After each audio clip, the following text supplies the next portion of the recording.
Hi, my name's Katie, co-founder of Step Up Create, and in this video we're going to be looking at giving and receiving feedback. So this tends to be hard, and yet it's something that really helps us to become strong leaders.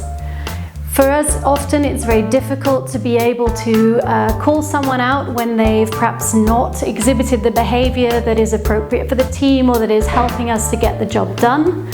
And equally, when someone is doing an excellent job, we fail to be very specific about what they're doing and how they're doing it.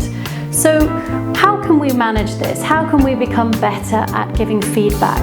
Well, one of the ways is using SBI, or Situation, Behavior, Impact. So the first step in SBI is to ask someone's permission to give feedback. Do you mind if I give you some feedback?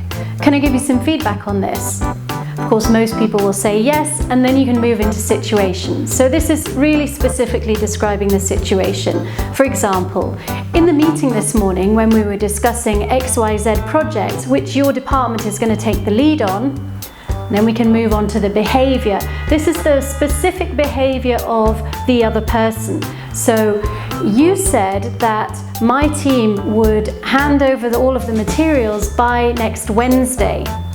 And then we can move on to the impact. And in impact, we're talking about our emotional impact. So what happened to us in this case? And I felt that in committing my team to handing this over in such a short deadline, that you had disrespected me. On the other hand, it might be something positive. And I felt that when you committed my team to handing over all of the materials in such a short deadline, you really valued my commitment and knew that I would do everything I can in order to make that happen. So what about receiving feedback? Well, there are several do's and don'ts. Do, for example, focus on specifics. Try to understand what the other person is saying. Express appreciation for them giving you feedback.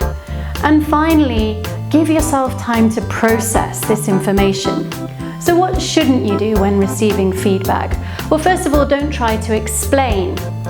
Also, if you receive positive feedback, don't minimize that or even deflect it onto someone else.